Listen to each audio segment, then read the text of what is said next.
Tonight, our speaker is going to illuminate a hidden story, and it's a hidden story because a lot of people deliberately want to keep it hidden. There are people in the media who want to keep it hidden.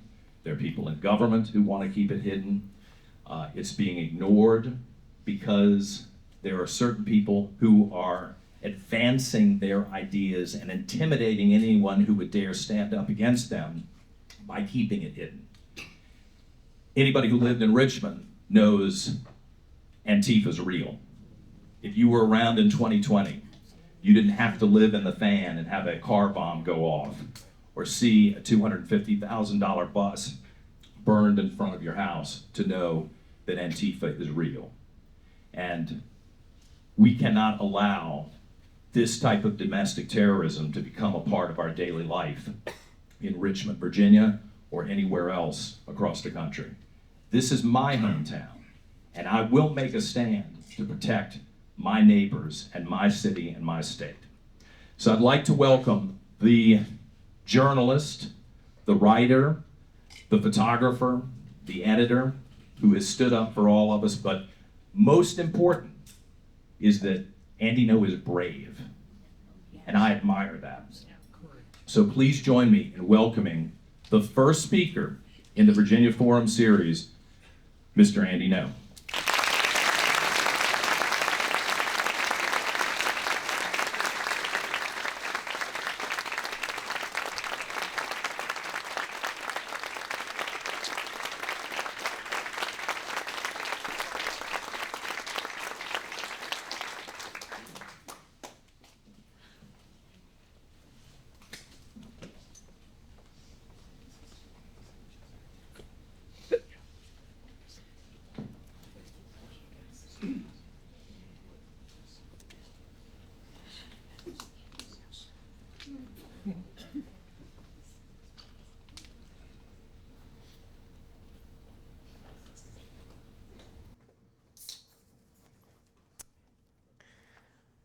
I had my speech printed out and it's not here, so we're just looking for it. You're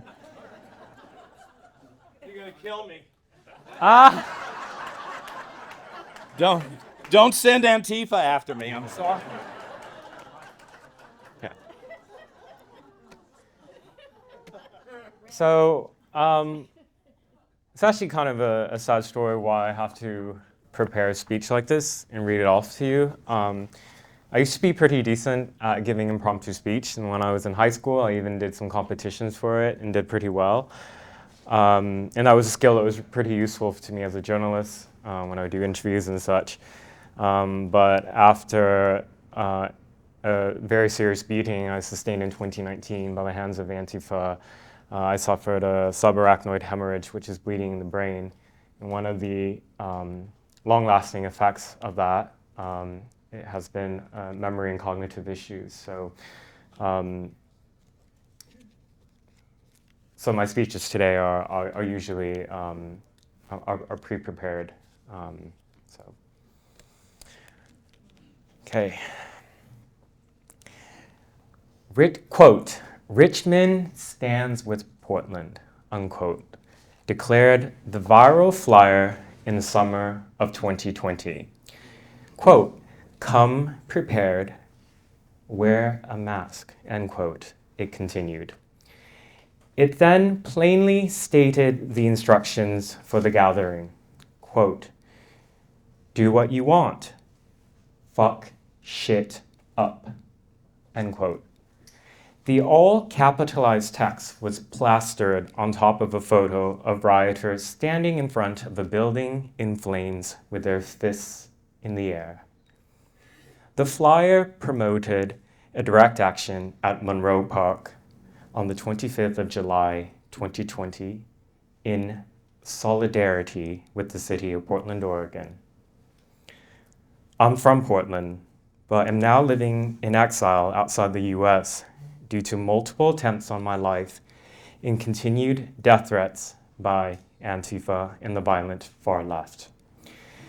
In 2020, I witnessed in my city how thousands of far-left extremists carried out acts of violence against law enforcement, citizens, their businesses, and property, all with the blessing of elected local politicians and even the prosecutor's office. The consequences from defunding the police and harming businesses are still felt today. You can see it in the historic high homicides and the emptying out of former business districts.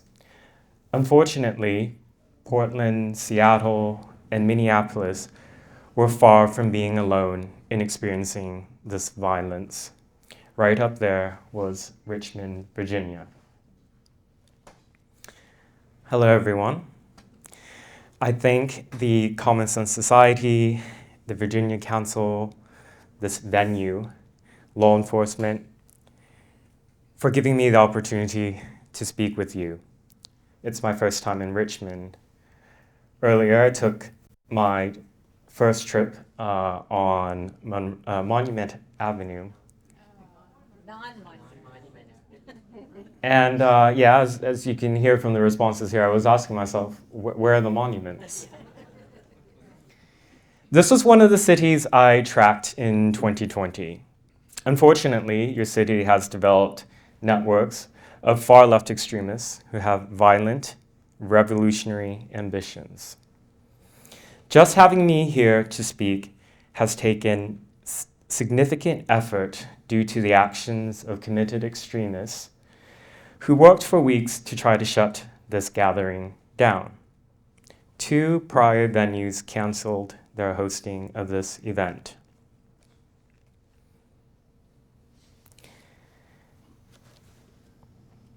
This is one of the pre-written scripts far-left activists used to pressure venues into canceling this event.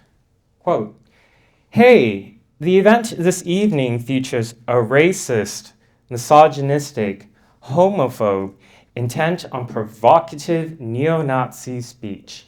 His name is Andy Ngo, and he's a violent extremist. Many of his attendees are armed neo-Nazis." End quote. Throughout my speech tonight, ask yourself why the far left have to resort to lies and deception to try to shut me down. What is it they are so afraid of you hearing? At the time that the, quote, "Richmond stands with Portland" flyer was distributed across social media networks in late July 2020, Portland was then nearing 4 weeks of nightly riots by a coalition of the far left. Those in this violent coalition include Black Lives Matter-style militants, self-identified communists, useful idiot liberal protesters, and crucially, self-described Antifa.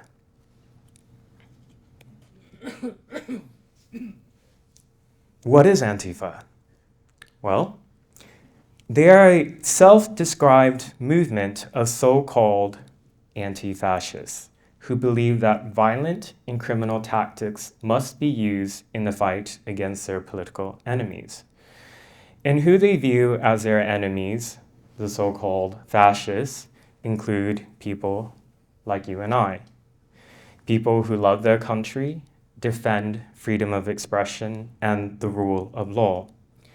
Antifa casts such a wide net in seeking targets that in the years after Trump left office, they've now been attacking parents and women who are critical of trans ideology.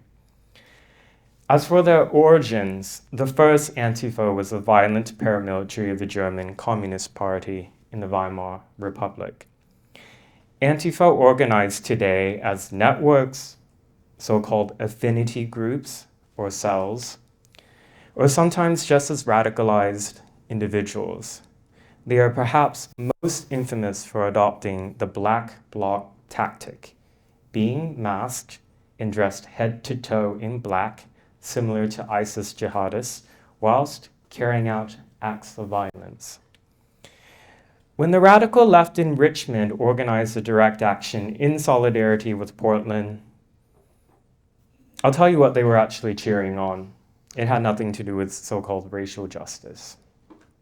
On May 28, 2020, after first breaking into the Monoma County Justice Center in downtown Portland, rioters stormed the ground level and started fires.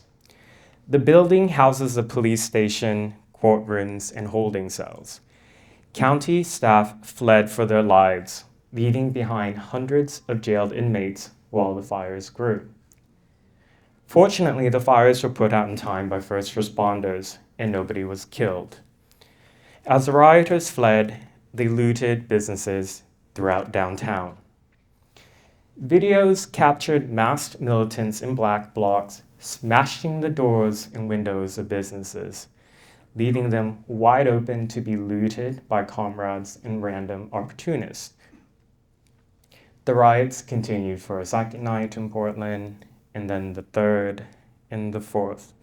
By the following week in July, the riots became centered on organized nightly attempts to siege the Mark O. Hatfield U.S. Federal Courthouse.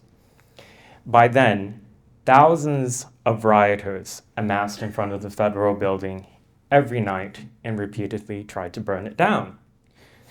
As quickly as wooden barriers were put up during the day, they were quickly torn down at night. Fencing erected around the building was torn apart until heavy-duty steel barriers were installed. Even then, the rioters brought in electric saws and equipment to try to cut the barriers open. After days of relentless attacks by rioters committed to burning down the building, President Trump finally surged in federal officers from multiple agencies all over the U.S. to protect the courthouse. The city of Portland ordered its police department to stay away and not assist.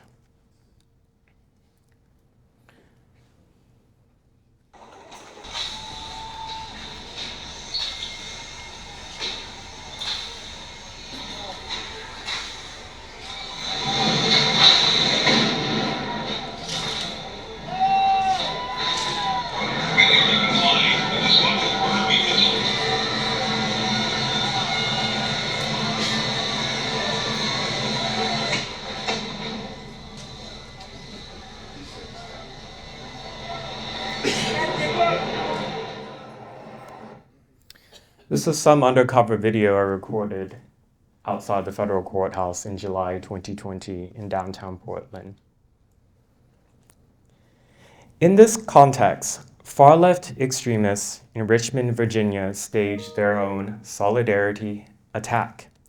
On that weekend here, more than 3 years ago, hundreds of rioters attacked buildings, started fires, and attacked Virginia State Police and the Richmond Police with rocks and explosive projectiles. In just one night, more than 80 windows were smashed at the Virginia Commonwealth University. And like in Portland, the rioters adopted the tactics of using powerful eye-damaging lasers to blind law enforcement. That same month, the White House said several federal officers in Portland would likely have permanent eye injuries from the laser attacks. The riots in Richmond on the 25th and 26th of July 2020 were hardly the only ones in the city of Richmond. Weeks earlier, rioters marched through the Monroe Ward neighborhood, setting multiple vehicles on fire, including a public transit bus that was completely destroyed. Rioters then turned their attention on various monuments, statues, and museums. The acts of violence served to accelerate the goal of the extremists. They had a year zero agenda, where a cultural revolution would purge all the sins of the past and present with fire. In its place, they wanted to see a new revolutionary body politic governed by anarcho-tyranny.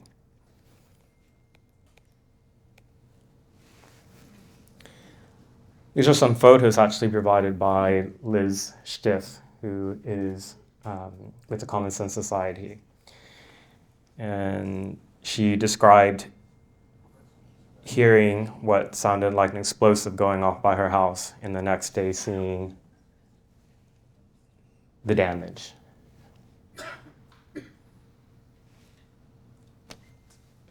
The next video I'm going to play was recorded at the end of May in 2020 outside the Daughters of Confederacy Museum in Richmond.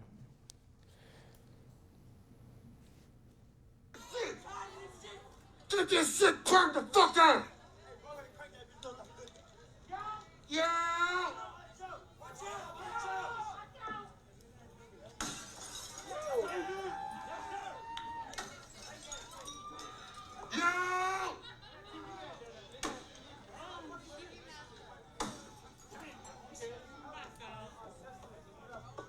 Come on. Go! Let's keep it moving.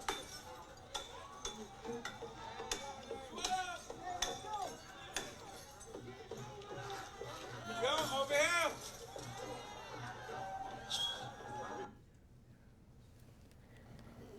As reward for the violent actions of the rioters, your city's politicians, like those in mine, defended the political violence, joined them at various direct actions, and condemned your police for making arrests.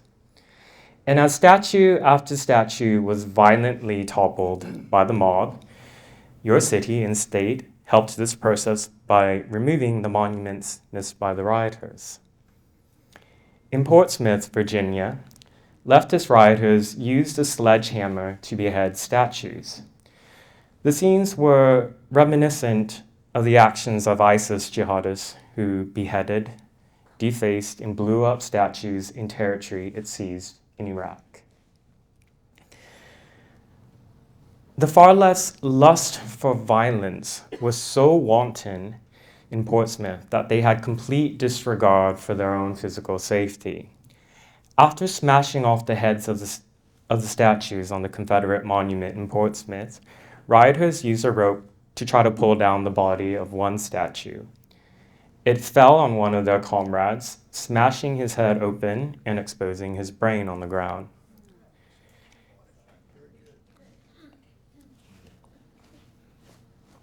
Chris Green suffered a traumatic brain injury that left him as an invalid in a wheelchair. No one was prosecuted for this. One of the reporting projects that I'm most known and hated for by Antifa is posting the names and jail booking photos of riot arrestees. So why is it so important to do this? It's because the far left operate by deception. They want you to believe that the riots and insurrections are peaceful protests, that the masked people you see destroying your communities are a figment of your imagination or made up by far-right media. The mugshots and criminal charges preserve the reality of who was there and what their alleged crimes were.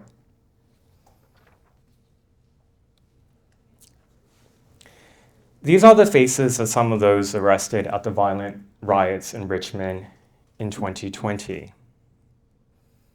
Some of the individuals are worth highlighting. Here's Robin Winter Profer.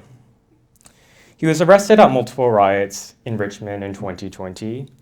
He's one of the trans non-binary radicals who has been campaigning to shut down this event. The post on the riot on Instagram was from his social media today. Do you see the 3 arrows in the image in the bottom right? That's a dog whistle for Antifa. It's one of their symbols and is used to broadcast to one another that this is their gang. All of Profer's criminal riot cases were dismissed by the city of Richmond, including the felony charge of assault on an officer. This is Madeline Conger, better known by the moniker Molly. She's a self-identified communist and a self-identified journalist. She was arrested by Richmond police in July 2020 her case was dismissed by prosecutors.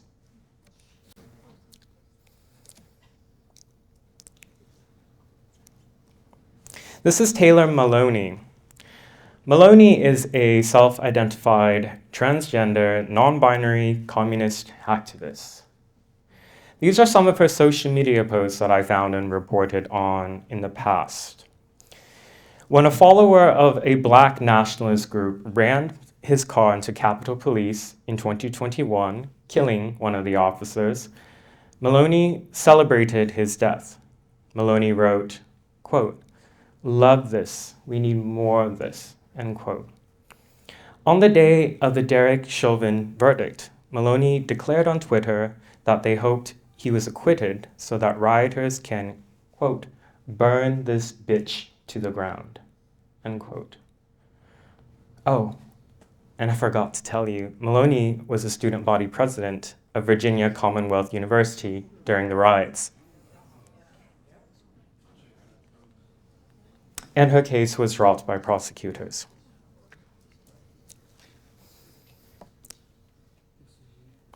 And here's Kanisha Shaheen Johnson, another VCU student at the time who was arrested at a riot in Richmond. Johnson, a trans activist, has repeatedly celebrated the murders of law enforcement officers. And in April 2021, Johnson posted that they were, quote, "praying for my death," end quote. An analysis of the roughly 450 riot suspects in Richmond found that only around 17% were convicted. The majority had their cases dismissed by judges or dropped by the prosecution.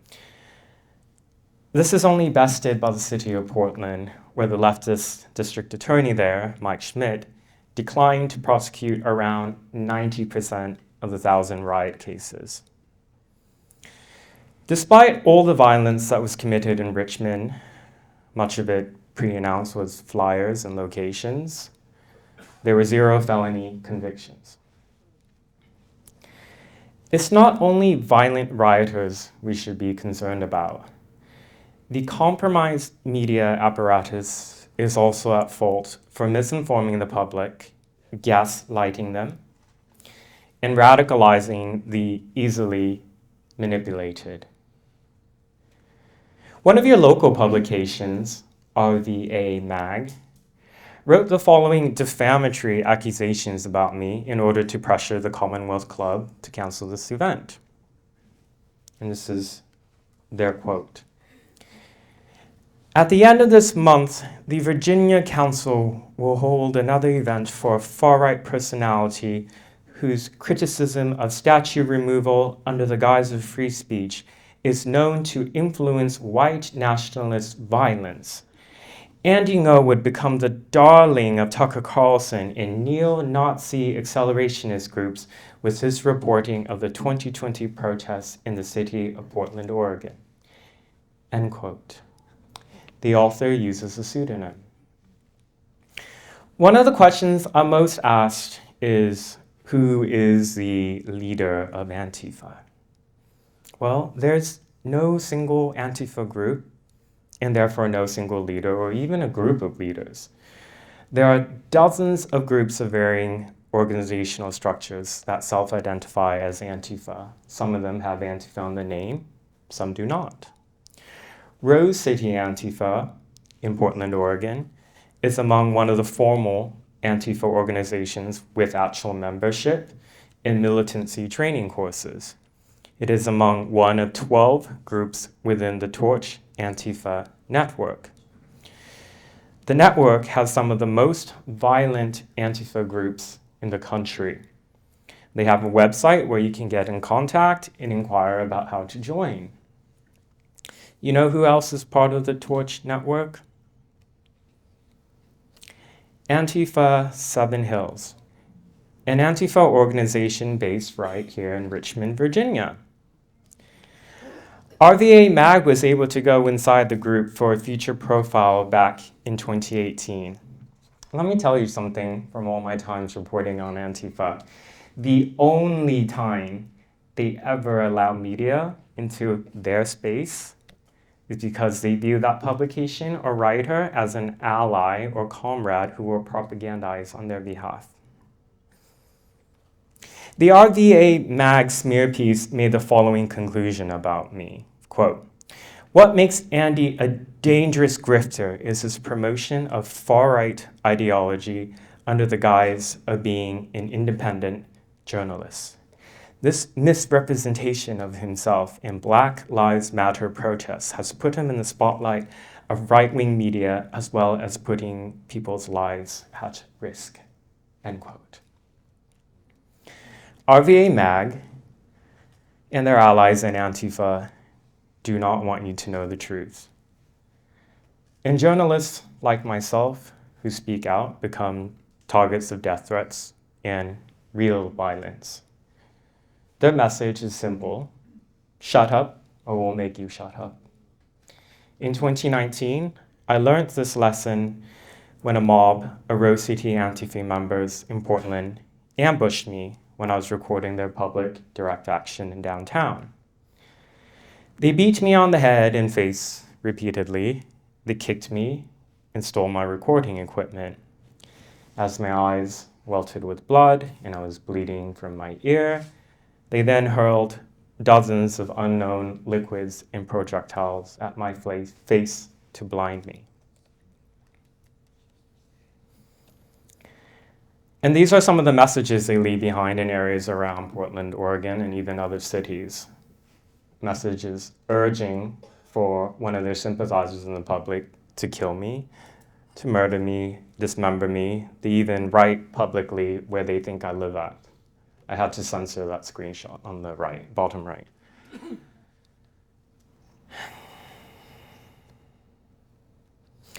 Antifa have succeeded in shutting up some of their targets permanently, actually. On the 29th of August, 2020, in downtown Portland, Michael Rhino, an Antifa member who acted as a volunteer security for BLM, followed and targeted a man he identified as a Trump supporter. At around 8:45 p.m., Rhino shot Aaron Danielson dead. Just weeks earlier, Rhino was arrested at an Antifa riot in downtown for illegal possession of a loaded firearm. The district's attorney's office at the time chose not to move forward on charges. After the murder, Rhino fled out of state, eventually dying in a shootout with police in Lacey, Washington. He's celebrated by Antifa and the far left as a martyr. I looked at Rhino's Instagram account before it was taken down. He left behind a manifesto. In it, he declared, quote, "I am 100% Antifa all the way." Do you remember seeing that in the headlines in 2020? The pseudonymous article published on RVA Mag tried to downplay my serious 2019 assault by describing it as a physical altercation, leaving him with a black eye and covered in a milkshake.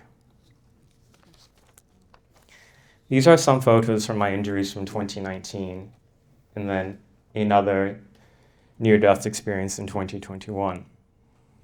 I had more than a black eye. I sustained a subarachnoid hemorrhage and was hospitalized for it. That's bleeding in the brain, and it has a high fatality rate. I was lucky to make it out alive, but I needed months of various forms of therapy to address my cognitive and physical injuries. I'm still not the same today and will never be as I was before. That wasn't the only time Antifa tried to kill me. 2 years later, in 2021, they tried again. RVA Mag publishes a lot of lies, but one thing they do get right is that I am indeed dangerous. Anyone who stands up for the truth, free expression, and exposes the violent agenda of the far left is dangerous.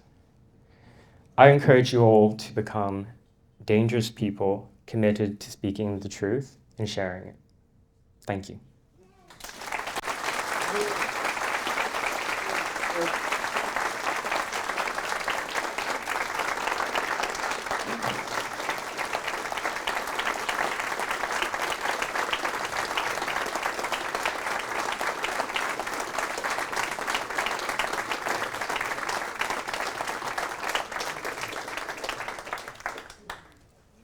We see those pictures and you hear the story, and it does make you realize how impressive it is that this man is still at it.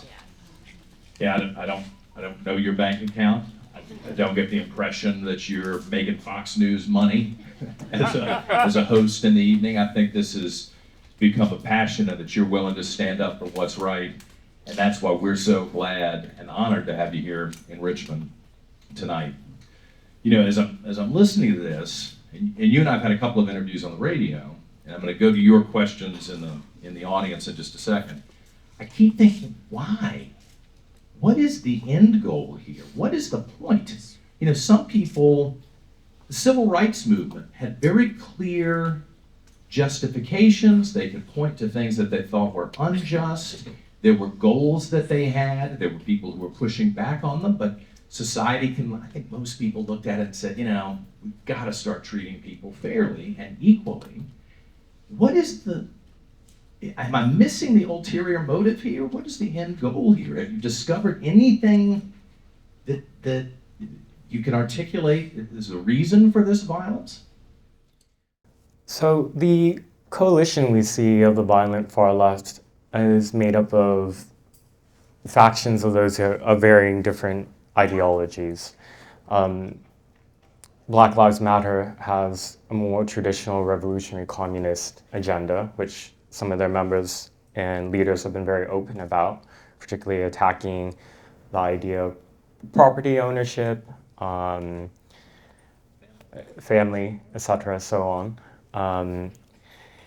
Antifa's ideology is this peculiar, I should say, mixture of anarchism and communism.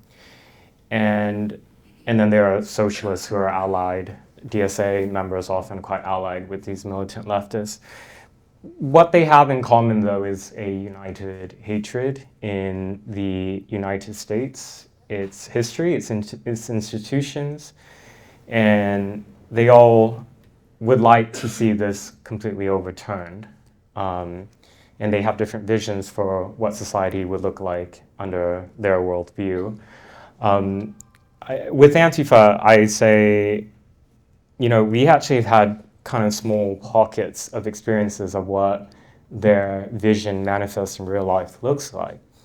In 2020, for several weeks in Seattle, Washington, Antifa and their comrades seized city property in the middle of Seattle, 3 city blocks of a very crowded area, actually got the city to tell the police to withdraw from the police station there, and they set up a hard border that was manned by volunteers with rifles and pistols and checking who was going in and out. And they set up signs that made it clear that when you went in, you are now leaving the USA. That was one of the signs. I went there undercover as a journalist, spent about a week there just to see what this experiment looked like. Unsurprisingly, what it quickly devolved into were nightly shootings. There were 6 people who were shot, 2 who died, including a black child. All of the victims of the shootings in this safe space for people of color were black males. And all that was done with the blessings of the city. I was a bit surprised to see how the city of Seattle actually brought in concrete barricades to help to reinforce the blockade. Actually, and the city provided porta potties and emptied it. And how it ended up was this territory where the citizens were terrorized, and there's an ongoing civil lawsuit involving the businesses and residents there against the city, still ongoing multi-million-dollar civil lawsuit for allowing people there to be terrorized and not to have access to law enforcement. Actually, law enforcement couldn't go in during the shootings. This is why several of them died, because they were stopped by the blockades as well as those who just kept them out. So look to that. And something that's a little bit closer to here in the Atlanta area, there has been an ongoing violent extremist movement called Defend the Atlanta Forests. So it's just south of Atlanta in a forested area owned by the city for between 2021 2022. Hundreds of violent extremists from the far left from all over the US and even internationally came and occupied this area. And the times that law enforcement tried to evict them, because this area had been designated to be a first responders training site. And this is what the occupation is about, to prevent this construction from proceeding any further. One of the times that law enforcement responded, one of the occupants of this encampment, or so-called autonomous zone in Atlanta, shot at law enforcement, and responding police shot back and he died. And there were a number of riots that have happened since, even in downtown Atlanta, all in the name of this ideology. It's an Antifa-linked movement. The Georgia State Attorney General actually just recently announced that in Fulton County, 61 suspects have been indicted on RICO charges. Some of them were indicted on domestic terrorism charges, and some of them were indicted on money laundering charges. And you can go to the Georgia Attorney General's website and read the indictment and see how detailed of hundreds of examples of organized attacks. And my point in bringing that up is that for those who say there's no evidence of organized Antifa, organized far left, it's like you're just not looking at it even when it's directly in your face. And that's my big frustration with people who dismiss Antifa as just an ideology. Yes, it is an ideology, but it's an ideology that manifests into networks, in groups, in cells, in radicalized individuals. You can think of it very much like jihadism. You can have groups like ISIS or Boko Haram or Al-Qaeda, and then you can have those who watch the videos online, read the text, and decide to carry out a terrorist attack. We've had that experience a lot in the United States as well as Western Europe. I think the violent far left and Antifa is very much the same way in the text that they put out, calling for the killing of law enforcement, calling for setting businesses and properties on fires, specifically with disregard if those buildings are occupied with people. So we're living through a revolution, a communist revolution, and a lot of us don't know it. And then the people who do know it, there's a percentage of them who don't want to acknowledge it because that requires some really difficult, horrible decisions to be made. And it's uncomfortable. It takes away from our TV time and our vacation time and our comfort that we've grown up with. So I appreciate you bringing it to us. The last time we talked on the air, we ran out of time. One of the questions I had written down was, who's paying for this? You know, a lot of these people have run for office or have volunteered on campaigns. Every dime has to be accounted for. So we can go through and see who's handing over the money. And then unless I've just missed it, and I think I paid close attention, no one has really been that interested in discovering the source or sources of the funding that I would have to think it would take to pull together these operations. Yeah, these acts of organized violence take significant resources. And how it's done, unfortunately, there's not just a simple one or several individuals you can point to say these people are funding it. No, it's not like that. The majority of the funding is done through crowdsourcing or crowdfunding. And there are a lot of propagandists who package the narrative in a way that is just perfect PR for fundraising, essentially. So when you have those who are arrested at riots, far left riots, I mean, they have nonprofit groups that take up the cause. And within these nonprofit groups, they have projects that are bail funds or legal aid. And when it's branded as peaceful protesters being oppressed by a police state for their free speech, please donate, the money comes in, and it comes in tens of millions. I mean, during 2020, Kamala Harris at that time tweeted out a link on her social media for people to give cash donations to those arrested in Minneapolis. Minneapolis had some of the worst violence in the United States in 2020. And And speaking of Atlanta, again, I mean, on the money laundering charges, there's a registered 501c3 group who's accused of taking in these funds and distributing it to members for buying things that have included ammunition and things that don't meet what their stated purpose is according to their nonprofit status.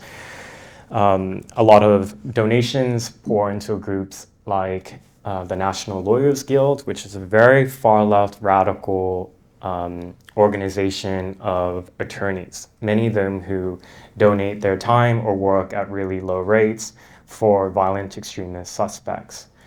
They're really committed to getting legal aid for their comrades, no matter how violent they are, no matter even if they're accused of attempted murder. So there are these networks that are very sophisticated, developed. They have cash coming in from many, many donors. And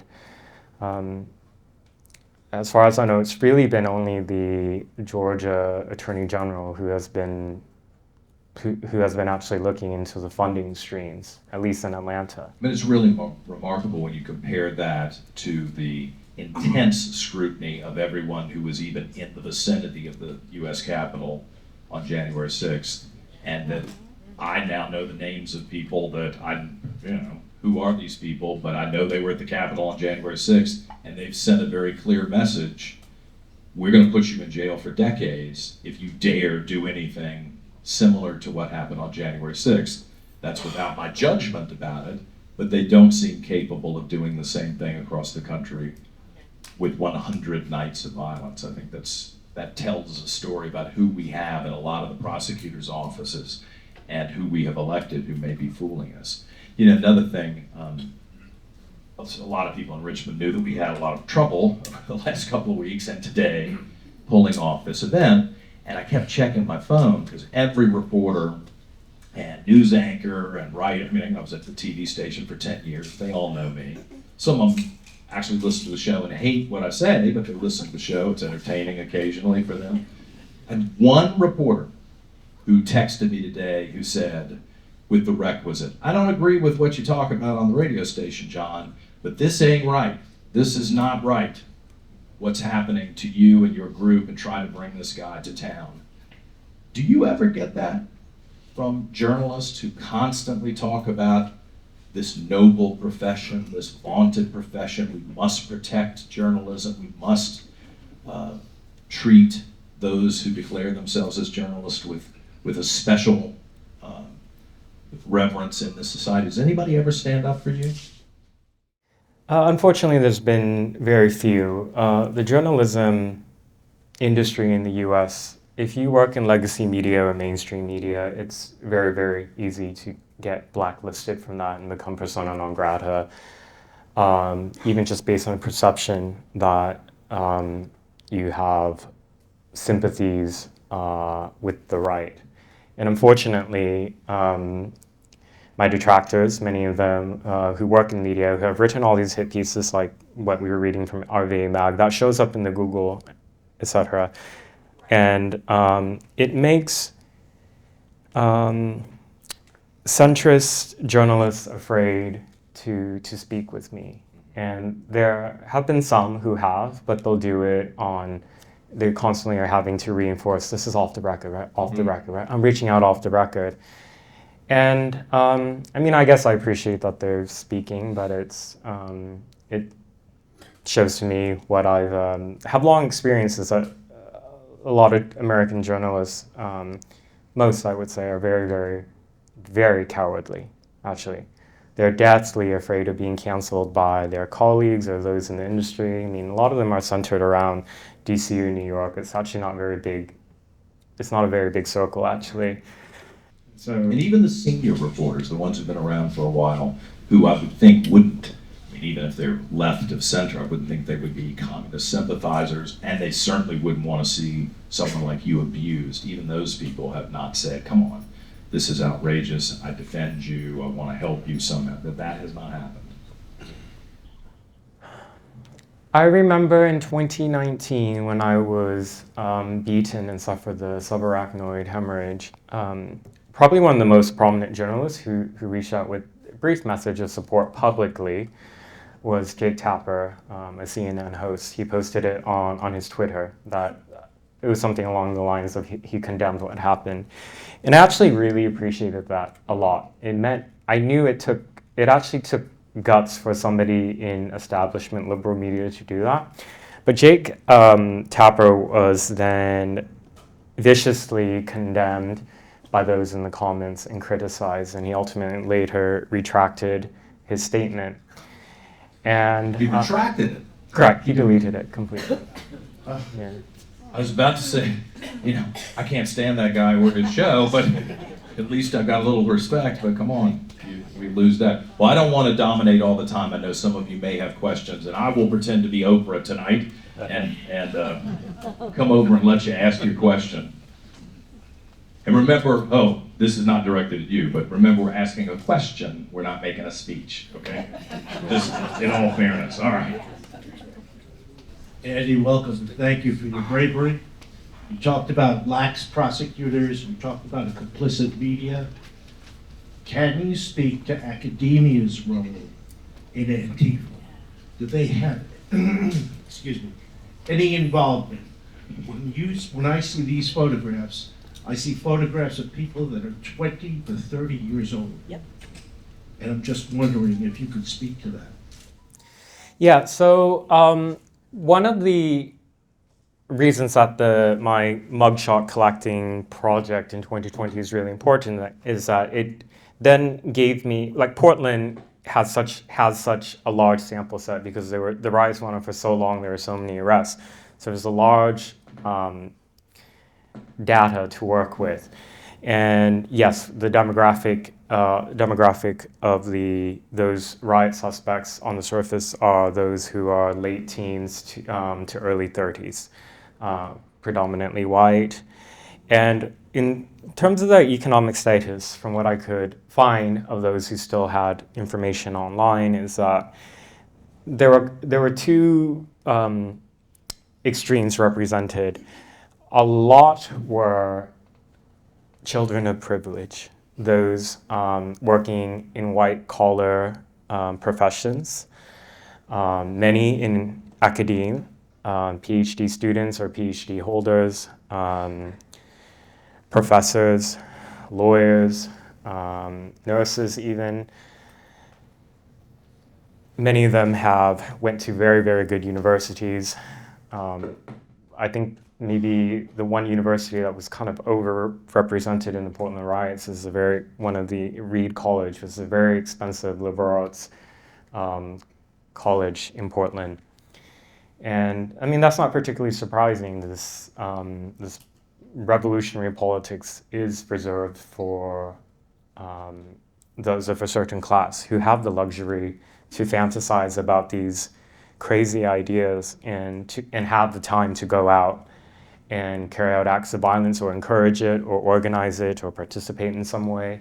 On the other side of what was represented were, I would say, the vulnerable who were used sort of as riffraff and fodder by organizers, homeless people, those who are living on public assistance, those who are not working. They came to these spaces and they found community and belonging, and were suddenly welcomed. It was kind of like a cult community that immediately welcomed them and gave them meaning and purpose.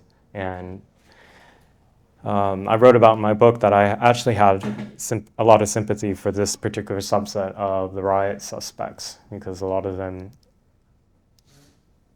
have gone through a very difficult life and were now being used by people who are handing them explosive devices to throw at the federal courthouse building. If they get arrested, who cares? They don't know who the rest of these people are. They get interrogated. They can't rat out any of the comrades.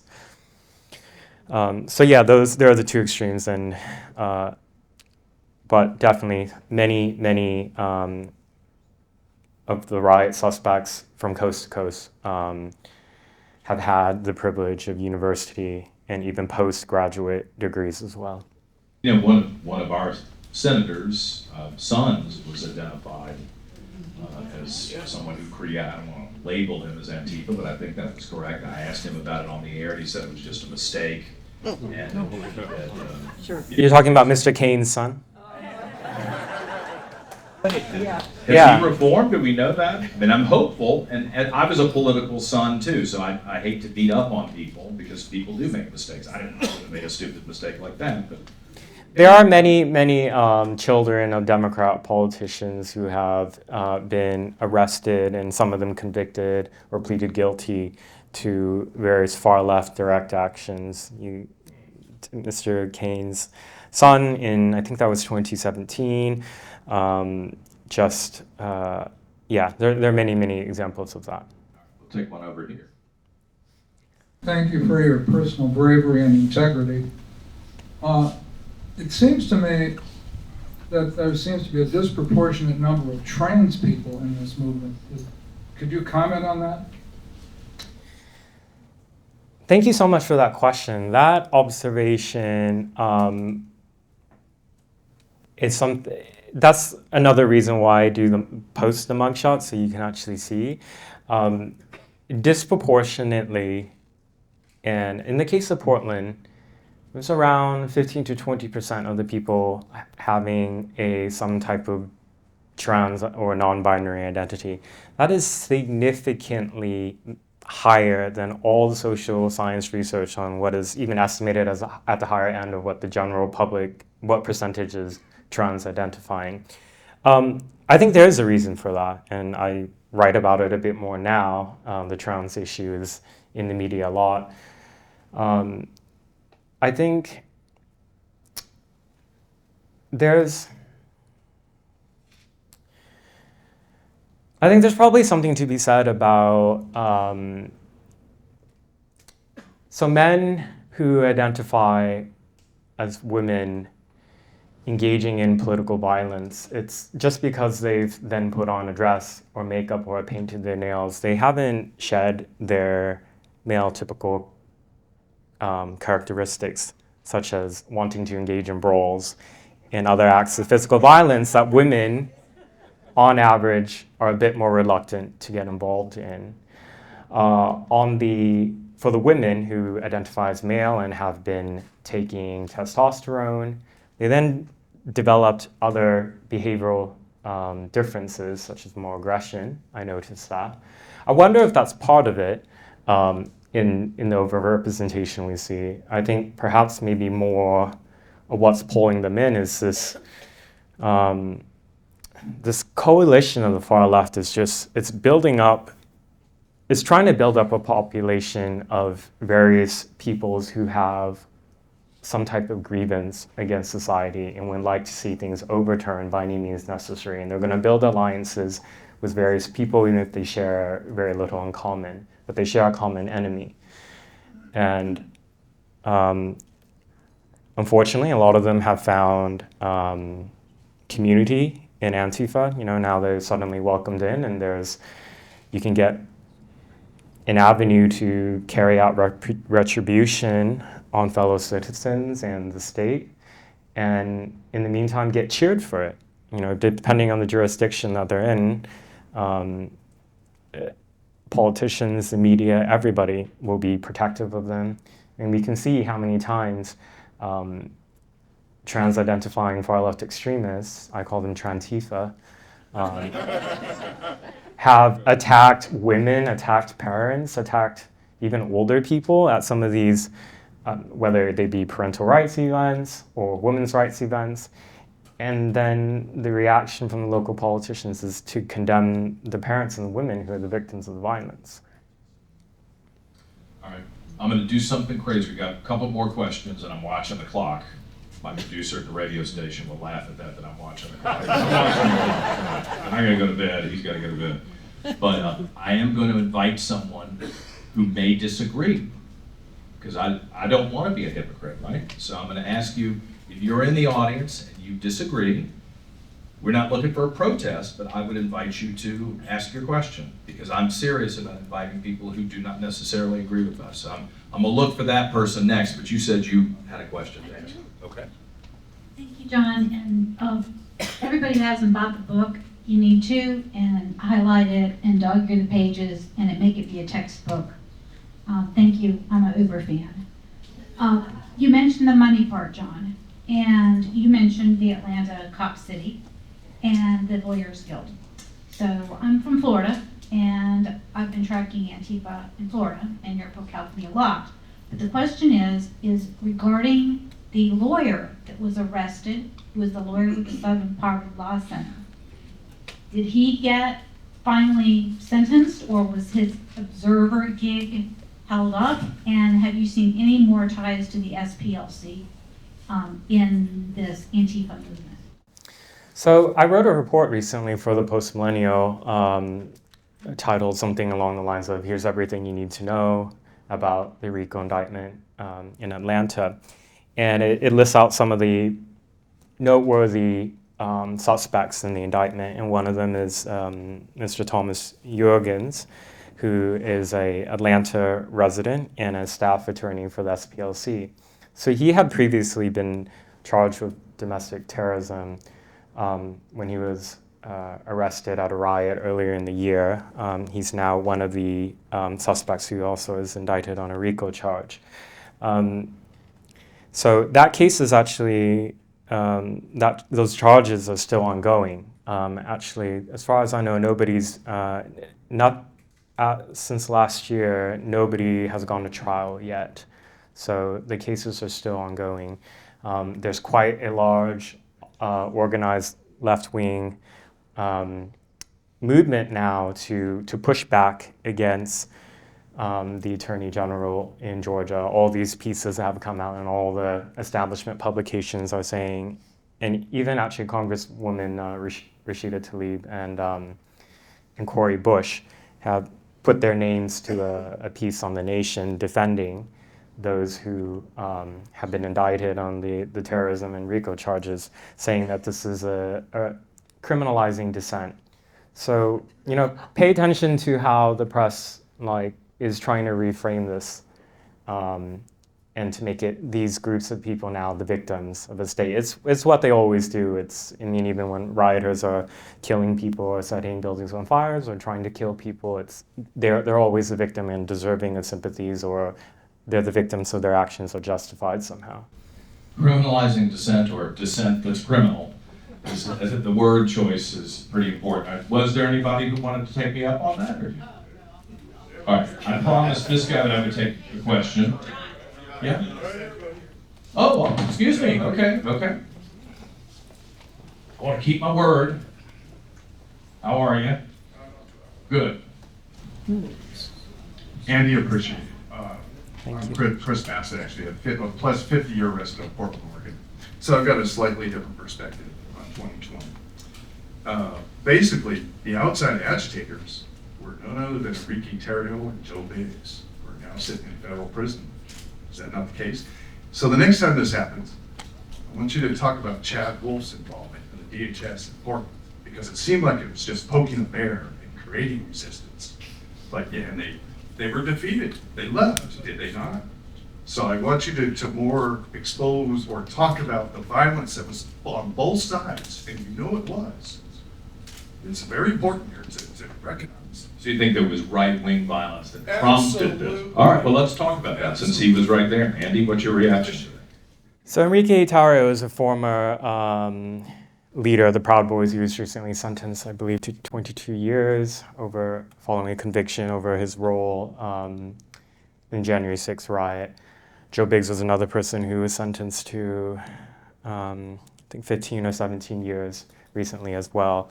And he was a Proud Boys member. Both of them came to Portland for a Proud Boys rally, not in 2020. That was actually in 2019. So in 2020, there actually weren't any Proud Boy large gatherings as in the previous years. There have been since, let's say, in 2021. There have been, let's just say, right-wing groups. I'm just going to group them all together.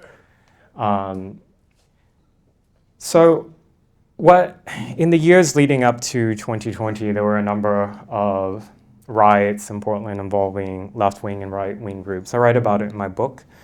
I don't excuse the actions of the right-wing groups that engage in brawls with people and other acts of violence. Many of them have been convicted. But you call yourself a journalist, yet you never talk about that side. you always just dogs and repeatedly. Well, let's let him finish the answer.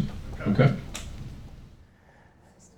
I do talk about it in my book. I don't talk about it primarily because my beat is on the violent far left, which very few journalists write about, very few extremism researchers research, because if you do, you face the onslaught from the institutions and from others, and potentially from violent extremists. I think that there are so many journalists and researchers and those in academia who are researching right-wing groups that, for me, my time is better spent on what's being completely ignored. I don't deny the existence of the far right. I don't excuse them. I don't excuse their criminal actions, any of that. I think there's this misconception from my detractors that because I highlight the actions of the violent far left, that I'm excusing the actions of the far right. I'm not. And would you say that percentage-wise it's even comparable? I have to say I lived in Washington for a long time, and I saw the difference living as a Republican, a gay Republican in Washington, D.C. I saw the difference between the way George W. Bush was treated and people like me who worked around that administration and the Congress, and the relative peace that returned to Washington that I was allowed to be the beneficiary of on some level when Barack Obama was in office. And it would seem to me that if there was a really organized right-wing movement of violent people, then we'd never have a pause like Joe Biden in the White House right now. I'm sure there are some bad things that have happened, but we arrested a guy here because he had a balloon with a penis on it that said F Joe Biden. That offends me. I don't approve of it, but that's a really different situation than scaling walls at the White House or attacking Glenn Youngkin or attacking Joe Biden. You know what I mean? I think what makes the violent far left particularly dangerous are not like these particular extreme anecdotes that I report on necessarily. It's more so that they contribute to a culture where they have dominance, of where there's an erosion of freedom of expression. And regardless of what we think of unpalatable individuals on the far right or far left, they have a right to speak. And for there to be organized groups of paramilitary type of individuals who mask up and go out with weapons like bats, guns, crowbars, bricks, to assault people for their speech, and for that to be accepted as a new normal in American cities, that's really scary to me, and that's why I speak out. And Portland, Oregon is an example of where we could not have an event like this. If we did, for one, the Portland police would not support, the Multnomah County Sheriff's Office would not support. We would be on our own, and even if a venue were to host, it would likely be stormed by rioters who would attack people who were coming in or coming out. And then those in elected office would stay completely silent, and the media would give justification to the actions of the violent extremists. The gentleman over there who asked me the question, and thank you for it, I think if I heard correctly, he seemed to make a point that the leftist pushback against the Proud Boys in the years prior to 2020 worked. They didn't come back. Well, they don't. The thing is, the Antifa, the communists, the socialists, the far left, they don't just stop with Proud Boys. I saw them attack evangelical Christians holding a worship event, a family event on the waterfront. Okay, and it was the same justification.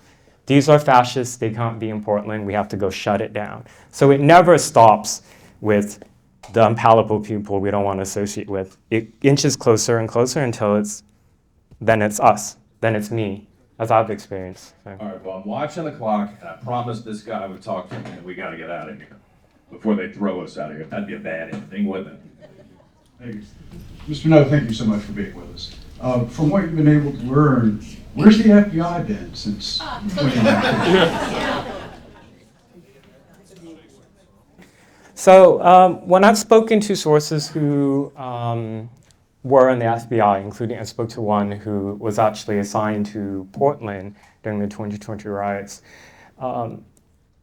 what he tells me is that from higher ups in the agency, there is a fear that too strong an investigation into the networks of these far left would just face too much of a political backlash.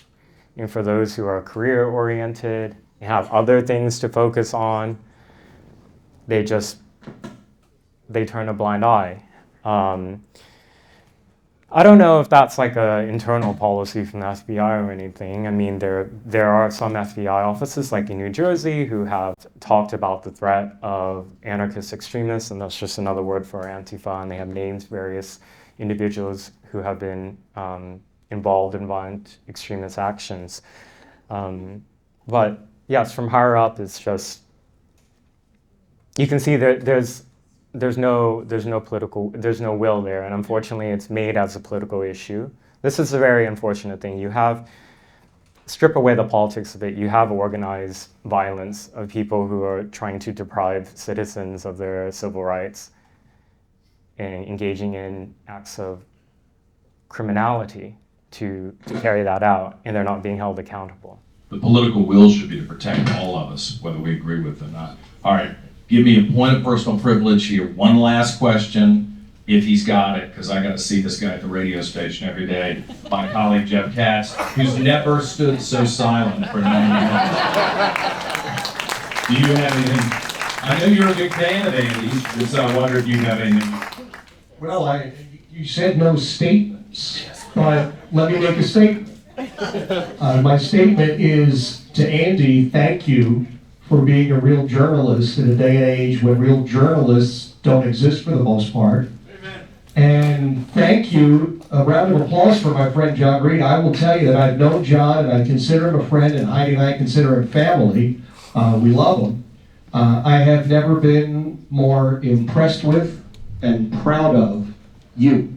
You have, well, I may be nice, but I'm also telling the truth. You've done an incredible job. And I just want everybody to know that the amount of work that has gone into this is incredible. And somebody else would have said, you know what, it's enough. I don't want to be bothered with it. That wasn't John. God bless you, my friend. I'm very, very proud of you.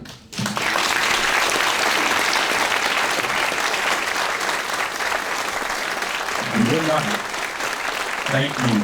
And thank you, Andy Ngo. Thank you. You got 200 new fans and friends tonight. And thank you all. Thank you to our sponsors for being with us for this first Forgive Forum. Look in your email box in December because we're going to announce the next lineup of speakers for 2024. I really do appreciate you supporting us. Thank you so much, Andy. My pleasure. Thank you.